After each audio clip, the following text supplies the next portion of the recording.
एक वक्त की बात है। एक छोटे से गांव में अहमद नाम का एक किसान रहता था। अहमद बहुत नेक, ईमानदार और मेहनती इंसान था। उसके पास ज्यादा जमीन नहीं थी, मगर जो भी खेती वो करता अल्लाह के भरोसे पर करता था। रोज सुबह फजर की नमाज पढ़कर वो हाथ उठाकर दुआ करता, या अल्लाह बरकत दे मेरे काम में, रिस्क दे हलाल और दिल में शुक्र का जज्बा दे। अहमद अपनी बीवी फातिमा और 2 बच्चों के साथ एक छोटे से कच्चे घर में रहता था। घर गरीब था, मगर दिलों में सुकून और मोहब्बत बहुत थी। एक साल गांव में बारिशें बहुत कम हुई, जमीन खुश्क हो गई, खेत जलने लगे और अक्सर किसान शिकायत करने लगे।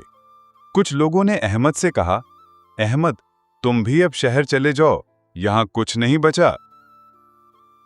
मगर अहमद मुस्कुराकर बोला, नहीं भाई, मेरा रब राज़िक है, जब वो चाहेगा बारिश भी देगा, रोजी भी देगा।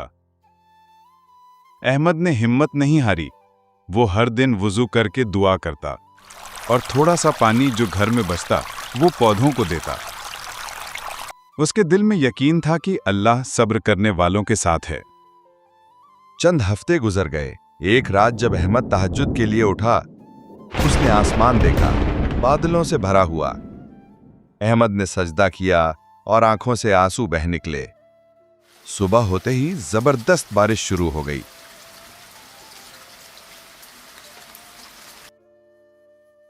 पूरा गांव खुश हो गया,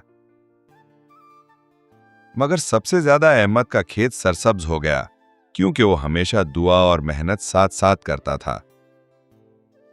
गांव के लोग हैरान हुए कि हमारे खेत क्यों नहीं बचे, सिर्फ अहमद का खेत कैसे सरसब्ज है। अहमद ने कहा, मैंने जमीन को नहीं, अपने दिल को पानी दिया है, ईमान के पानी से। जब दिल अल्लाह पर भरोसा रखता है तो जमीन भी बरकत देती है। जब फसल तैयार हुई तो बहुत खूबसूरत गंदुम निकली। अहमद ने सोचा कि पहली बाली मस्जिद के इमाम साहब को दूंगा, ताकि मस्जिद के मुस्तहिक लोगों तक रिज्क पहुंचे। उसने आधी फसल सदका कर दी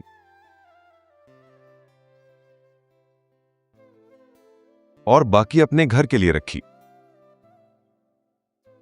फातिमा बोली, हम खुद कम हैं, तुमने आधी फसल दे दी। अहमद मुस्कराया और कहा, अल्लाह ने वादा किया है, जो अल्लाह की राह में खर्च करे वो उसे कई गुना बढ़ा देता है।